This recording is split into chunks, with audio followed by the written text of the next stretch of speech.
فرزند زہرا یہ حالات برے ہیں۔ کاشانہ بصیرت ایک ایسا مکمل یوٹیوب چینل جس پر محروم بصارت کے لیے بالخصوص اور تمام افراد کے لیے بالعموم سینکڑوں کی تعداد میں اسلامی کتب دستیاب ہیں۔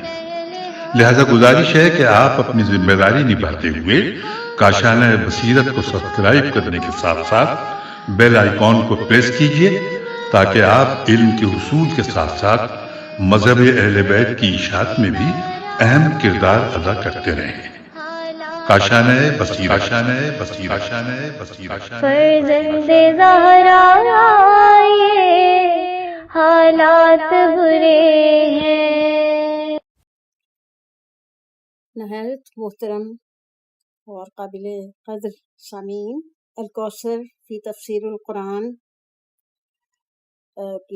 کے ساتھ میں نگہت رضا آپ کے حاضر خدمت ہوں۔ آپ کو یاد دلانا چاہتی ہوں کہ یہ تفسیر کی ریکارڈنگ جو ہے یہ کاشانہ بصیرت کی جانب سے آپ کی خدمت میں پیش کی جا رہی ہے۔ صفحہ نمبر 27 سورۃ النازعات کا ٹائٹل پیج ہے، اور پھر اس کے بعد میں صفحہ نمبر 28 جو ہے اس پر کچھ درج نہیں ہے، اور سورت کا آغاز جو ہے یہ صفحہ نمبر 29 سے ہو رہا ہے۔ سورۃ النازعات، اس سورت کا نام النازعات پہلی آیت میں مذکور ہونے کی وجہ سے ہے۔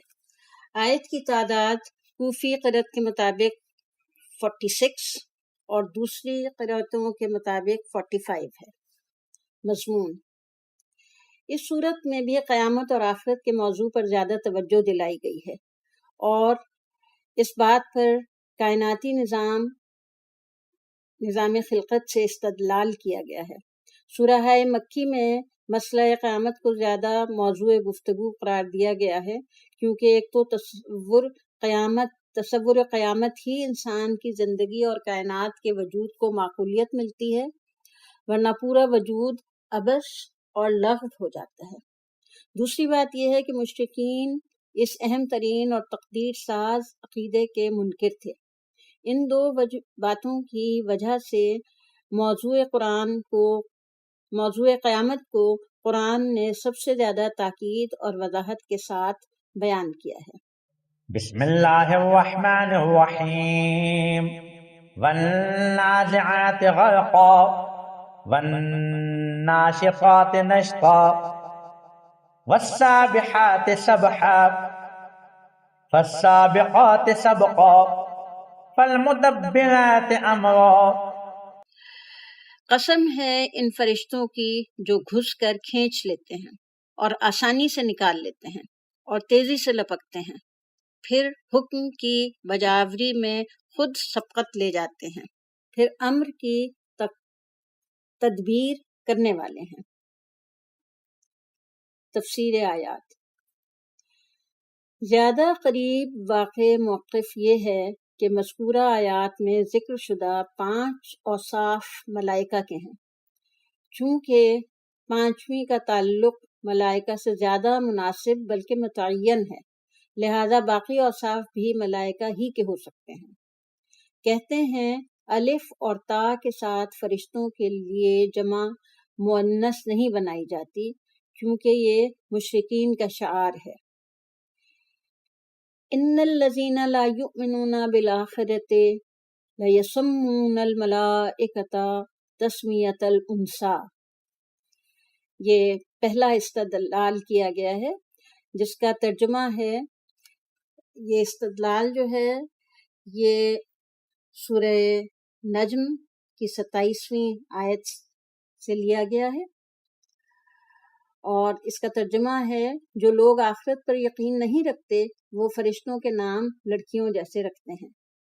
جواب یہ ہے کہ اصل کلام جماعت الملائکہ ہے۔ لفظ جماعت محذوف ہے، نیز قرآن میں دوسری جگہوں پر فرشتوں کے لیے الف اور لام کی جمع بنائی گئی ہے، جیسے لہو معقبات من بین یدیہ ومن خلفہ یحفظونہ من امر اللہ۔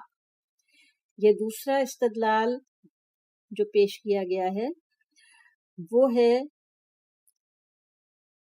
وہ ہے سورہ صافات کی پہلی آیت سے۔ معاف کیجیے گا، یہ جو دوسرا استدلال ہے یہ پیش کیا گیا ہے سورہ رعد کی 11ویں آیت سے۔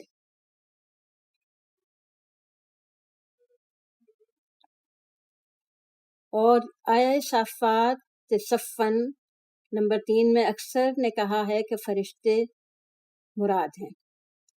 آیات میں مذکور 4 اوصاف فرشتوں کے ہیں جن کی مختلف ذمہ داریاں ہیں۔ آیت کے سباق سے معلوم ہوتا ہے کہ پہلے 4 اوصاف کے بعد 5ویں وصف یعنی تدبیر امور کی نوبت آتی ہے، لہذا پہلے 4 اوصاف تدبیر امور کائنات کے تمہیدی امور معلوم ہوتے ہیں، جیسا کہ صاحب میزان نے فرمایا ہے۔ والنازعات، نزع کھینچنے کو کہتے ہیں، اور یہاں ان فرشتوں کی قسم کھائی ہے جو ارواح جسموں سے نکال لیتے ہیں۔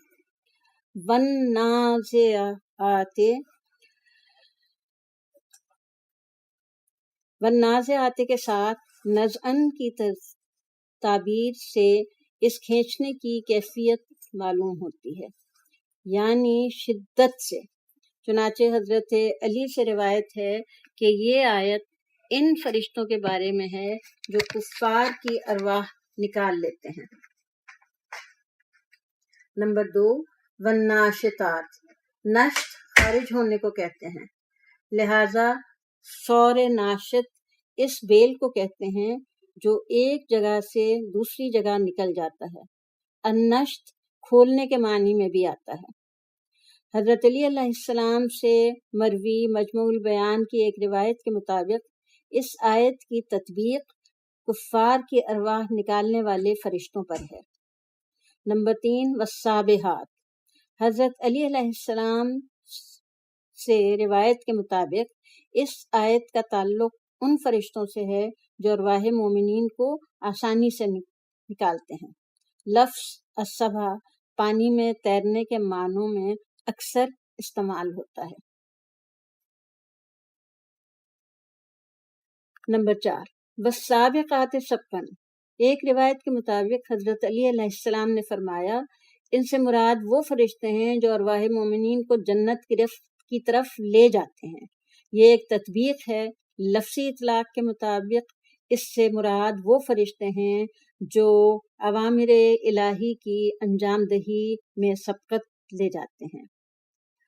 نمبر 5، فالمدبرات امرن، پس یہ فرشتے امر الہی کی تدبیر کرنے والے ہیں۔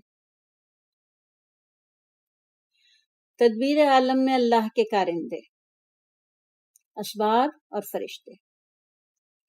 تدبیر امور کے سلسلے میں فرشتے اللہ کی طرف سے نازل کرتے ہیں، امتوں پر عذاب نازل کرتے ہیں، بندوں کی حفاظت کرتے ہیں، وغیرہ وغیرہ، اور نزع روح سے لے کر عالم آخرت میں جنت میں داخل ہونے تک کے تمام امور انجام دیتے ہیں۔ قدرتی اسباب جیسے پانی، دھوپ وغیرہ طرح کے اسباب ہیں۔ جس طرح پانی اور دھوپ کے فرائض مقرر، متعین اور غیر قابل تغیر ہیں، بالکل اسی طرح فرشتوں کے فرائض مقرر، متعین اور قابل تبدیل و تغیر نہیں ہیں۔ یعنی فرشتوں کے ذمے جو کام لگایا گیا ہے وہ وہی انجام دے سکتے ہیں، دوسرے کام انجام نہیں دیتے۔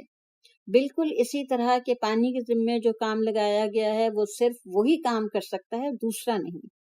اسی طرح سے اسباب ترتیبی ہیں، پانی، فرشتے، اللہ تعالیٰ کا ارادہ۔ ان اسباب میں سے پانی کو قریبی سبب کہتے ہیں، فرشتے بھی سبب ہیں، اور اللہ تعالیٰ کا ارادہ مسبب الاسباب ہے۔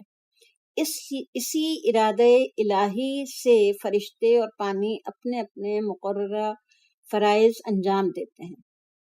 چنانچہ قرآن مجید نے جس طرح ان امور کی نسبت فرشتوں کی طرف دی ہے، قدرتی اسباب کی طرف بھی نسبت دی ہے، چنانچہ زمین کی طرف نسبت دی۔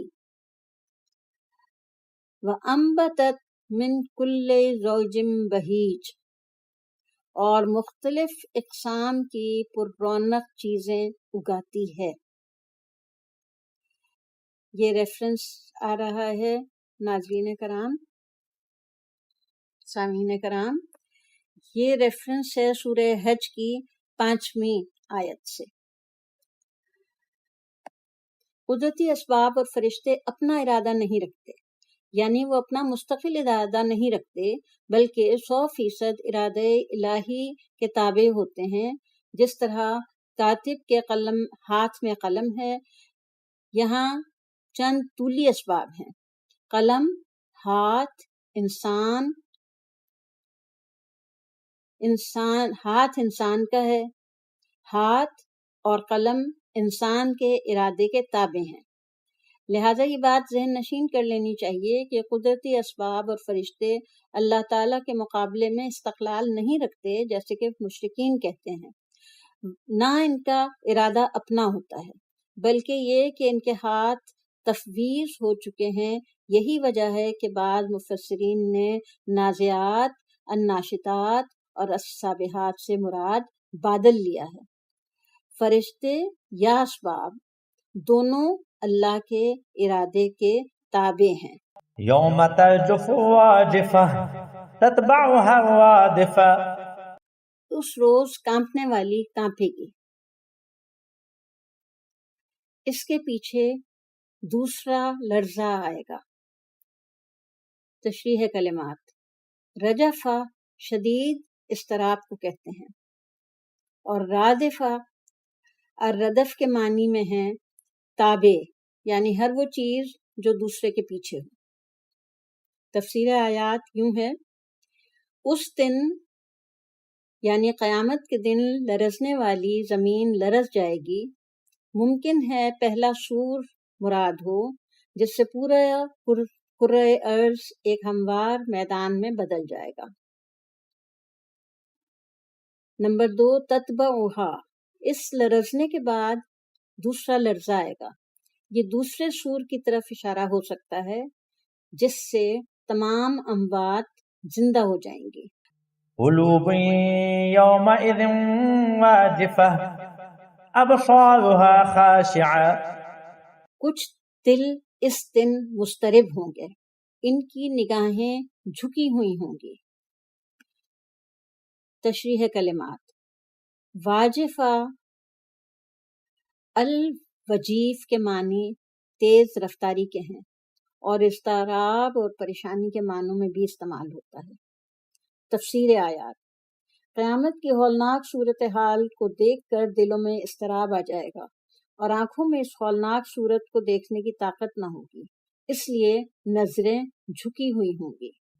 یقولون انا لمردودون فی الحافرة أإذا كنا عظاما نخرة قالوا تلك إذا كرة خاسرة، کہتے ہوں گے کیا ہم ابتدا کی طرف پھر واپس لائے جائیں گے؟ کیا ہم کھوکھلی ہڈیاں ہو چکے ہوں گے؟ تب بھی کہتے ہیں پھر تو یہ واپسی گھاٹے کی ہوگی۔ تشریح کلمات: الحافرہ سابقہ چلا ہوا راستہ، راستے پر زیادہ چلنے کی وجہ سے زمین دھنس جاتی ہے اور کھدی ہوئی لگتی ہے۔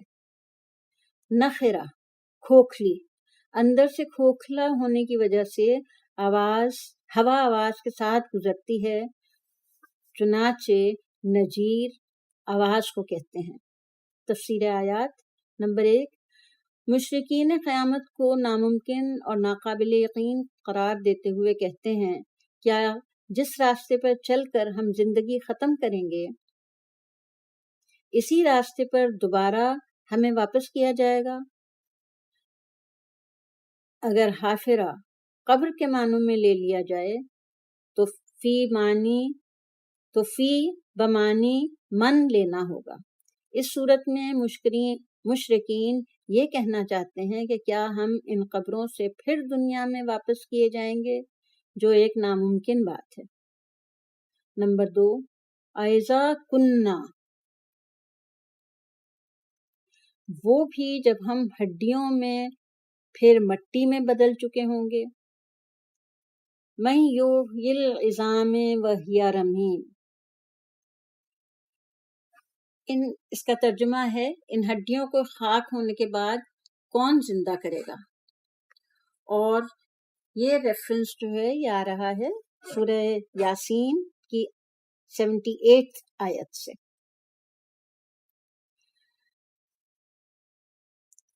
نمبر 3، قالو تلکا، بطور تمسخر کہتے ہیں، اگر ہمیں دوبارہ زندہ ہونا پڑا تو کیا ہم گھاٹے میں ہوں گے؟ ہم نے اس کی کوئی تیاری نہیں کی۔ تمسخر یہ ہے کہ گھاٹا ہوگا تو ہمیں ہوگا، آپ کو اس سے کیا غرض؟ فإنما هي زجرة واحدة فإذا هم بالساهرة، بس یہ واپسی یقیناً صرف ایک جھڑکی ہوگی، پھر وہ یکا یک میدان یعنی حشر میں موجود ہوں گے۔ تشریح کلمات: الساہرہ، روئے زمین یا ارض قیامت۔ تفسیر آیات: نمبر 1، مگر جس بات کے تم منکر ہو اس کے آنے میں کوئی دقت پیش نہیں آئے گی، بس ایک جھڑکی ہوگی۔ یہ اشارہ ہے نفخۃ ثانیہ کی طرف، یعنی دوسری بار جب سور پھونکا جائے گا تو سب زندہ ہو جائیں گے۔ نمبر 2، بالساہرہ، جیسے ہی سور پھونک دیا جائے گا بلا فاصلہ سب مخلوقات میدان قیامت میں حاضر ہو جائیں گے۔ جس بات کو تم ناممکن سمجھتے ہو وہ ہماری صرف ایک جھڑکی کا نام ہے۔ وما امر الساعۃ الا کلمح البصر او ہوا اقرب، یہ آیت ریفرنس کے لیے آئی ہے، جس کا ترجمہ ہے اور قیامت کا معاملہ تو ایسے ہے جیسے آنکھ کا جھپکنا، بلکہ اس سے بھی زیادہ قریب۔ اور یہ ریفرنس ہے سامعین کرام سورہ نحل کی 77ویں آیت کا۔ هل أتاك حديث موسى، کیا موسیٰ کی خبر آپ تک پہنچی ہے؟ قیامت کے سلسلے میں حضرت موسیٰ علیہ السلام کا ذکر اس لیے ہوا ہے کہ حدیث موسیٰ میں موسیٰ کی رسالت ثابت ہے، اور موسیٰ کی رسالت میں ایک اہم بات قیامت ہے۔ إذ ناداه ربه بالواد المقدس طوى، جب ان کے رب نے طوا کی مقدس وادی میں انہیں پکارا تھا۔ طوا، بعض اہل تحقیق کے مطابق طوا تنگ وادی کو کہتے ہیں، جس طرح لپٹا ہوا کپڑا یا گہرا کنواں ہو۔ چنانچہ کنویں کو طویہ کہتے ہیں۔ تفسیر آیات: طوا کی وادی وہ مقام ہے جہاں حضرت موسیٰ علیہ السلام کو رسالت کے درجے پر فائز کیا گیا، اور سب سے پہلے وحی بھی یہاں نازل ہوئی۔ اذهب إلى فرعون إنه طغى فقل هل لك إلى أن تزكى، پھر حکم دیا فرعون کی طرف جائیں، بلا شبہ وہ سرکش ہو گیا ہے، پھر اس سے کہہ دیں کہ کیا تو پاکیزگی اختیار کرنے کے لیے آمادہ ہے۔ تفسیر آیات: انہ طغی، رسالت کی ذمہ داری دینے کے بعد اللہ تعالیٰ کی طرف سے یہ حکم ملتا ہے کہ آپ فرعون کے پاس جائیں، وہ سرکش ہو گیا ہے اور انسانوں کو اس نے اپنا غلام بنا رکھا ہے، خصوصاً بنی اسرائیل کو اذیت دینے میں سرکشی کی حد تک پہنچ گیا ہے، سرکشی کی حد اور انتہا تک پہنچ گیا ہے۔ نمبر 2،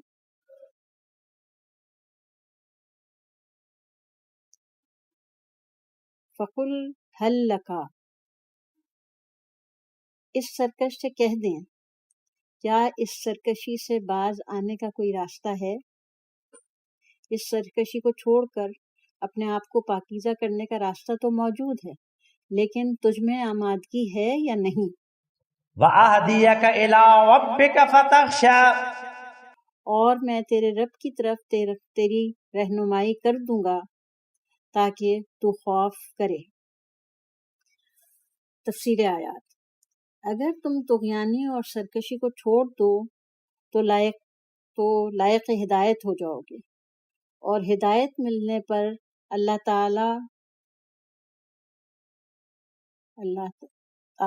اور غضب سے ڈرنے کا مقام بھی آ جائے گا۔ ان آیات کے مطابق راہ راست پر آنے کے مراحل ہیں: الف، تزکیہ، اپنے نفس کو صفات رذیلہ سے پاک کیا جائے۔ ب، ہدایت، تزکیہ نفس سے ہدایت کے قابل ہو جاتا ہے۔ جیم، خشیت، ہدایت کے بعد خشیت الہی کا مقام آتا ہے۔ ان مراحل کو طے کرنے کے بعد اور اللہ کے غضب سے خوف آنے کے مرحلے میں داخل ہونے پر انسان کامیاب ہو جاتا ہے۔ فَأَرَاهُ الْآيَةَ الْكُبْرَىٰ، چنانچہ موسیٰ نے فرعون کو بہت بڑی نشانی دکھائی۔ تفسیر آیات: چنانچہ حضرت موسیٰ علیہ السلام بحکم خدا فرعون کے پاس جاتے ہیں اور اپنی رسالت پیش فرماتے ہیں۔ اپنی رسالت کے ثبوت میں بڑا معجزہ پیش کرتے ہیں جو عصا کے اژدہا بن جانے اور ید بیضا سے عبارت ہے۔ ممکن ہے آیت الکبریٰ میں وہ 9 معجزات سب شامل ہوں جو حضرت موسیٰ نے فرعون کو پورے عرصے میں دکھائے۔ فَكَذَّبَ وَعَصَىٰ ثُمَّ أَدْبَرَ يَسْعَىٰ، مگر اس نے جھٹلایا اور نافرمانی کی، پھر دوڑ دھوپ کے لیے لوٹ گیا۔ تفسیر آیات: فرعون نے ان کی تکذیب کی، یعنی حضرت موسیٰ علیہ السلام سے کہا کہ آپ اللہ کے رسول نہیں ہیں، آپ جھوٹ بولتے ہیں۔ صرف اس پر اکتفا نہ کیا بلکہ حضرت موسیٰ علیہ السلام کا مطالبہ کہ بنی اسرائیل کو آزاد کیا جائے مسترد کر دیا۔ نمبر 2، ثم ادبرا، پھر اس نے ان معجزات کو قبول کرنے اور ایمان لانے سے پیٹھ پھیر لی۔ نمبر 3، یسعیٰ، پیٹھ پھیر کر اس نے حضرت موسیٰ کے خلاف تحریک شروع کر دی۔ وَحَشَرَ فَنَادَىٰ فَقَالَ أَنَا رَبُّكُمُ الْأَعْلَىٰ، چنانچہ لوگوں کو جمع کر کے پکارا، پھر کہنے لگا میں ہی تمہارا رب اعلیٰ ہوں۔ تفسیر آیات: فحشرا، اس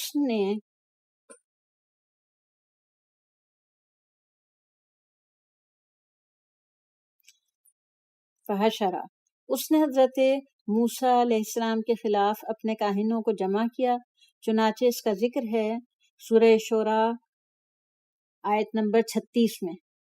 قالوا ارجہ واخاہ وابعث فی المدائن حاشرین، وہ کہنے لگے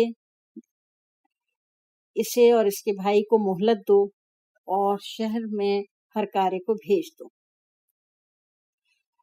نمبر 2، فنادا، اس نے اپنے موقف اور نظریے کو دہرایا، یعنی حضرت موسیٰ علیہ السلام کے اعلان رسالت کے مقابلے میں اس نے اپنا اعلان کر دیا۔